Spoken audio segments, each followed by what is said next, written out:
শীতের সময় আলুর পরোটা খেতে কার না ভালো লাগে। আলুর কেজি ৮০, বানিয়েছিলাম ভর্তা, না খেলে হয়ে যাবে বাসি, তাই বানিয়ে ফেললাম আলুর পরোটা। এই কথা শুনে তো আমরা হাসতে হাসতে শেষ। এই ভয়েস ওভারটা কিন্তু দিয়েছে আমার মামি। উনি আমার ভয়েস ওভার দাও দেখে বলল দে আজকে একটু আমি ভয়েস ওভার দিই। তো আমরা তো তার কথা শুনে একদম বেহুশ হয়ে যাই।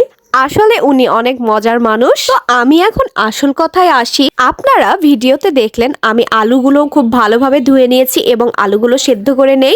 এদিকে আলুগুলো সেদ্ধ হলে আমি আলু ভর্তার জন্য এখানে আমি নিয়ে নিয়েছি ধনেপাতা কুচি, সামান্য পরিমাণ লবণ, ভেজে নিয়েছি পেঁয়াজ মরিচ। এগুলো এখন আমি খুব ভালোভাবে মাখাবো।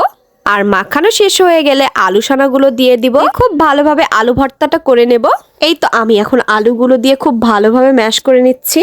তৈরি হয়ে গেল আমার মজাদার ঝাল ঝাল আলু ভর্তা। এরপর পরোটা তৈরি করার পালা। পরোটাটা ঠিক এমন ভাবে বড় করে বেলে নিতে হবে। এরপর ভিতরে আলুগুলো দিয়ে এইভাবে সুন্দর করে মুড়িয়ে নিতে হবে। মুড়িয়ে নেওয়ার পর চারদিকে ভালোভাবে এরকম করে চেপে চেপে দিতে হবে যেন আলু ভর্তাগুলো বেরিয়ে না আসে।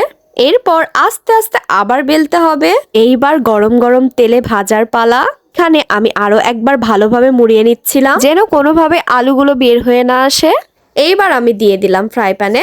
এখন আমি অল্প আঁচে অনেকক্ষণ ধরে এই পরোটাটা ভাজবো।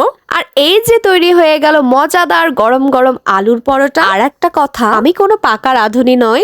আমি এই রান্নাগুলো কিন্তু আপনাদেরকে শেখায়ও না। আমি যা যা করি, যা করছি তাই আপনাদের সাথে শেয়ার করি। তাই আমার এই রান্নাগুলো দেখে কখনোই আপনারা ভাববেন না যে আপনাদেরকে শেখানোর জন্য আমি এগুলো ভিডিও করি।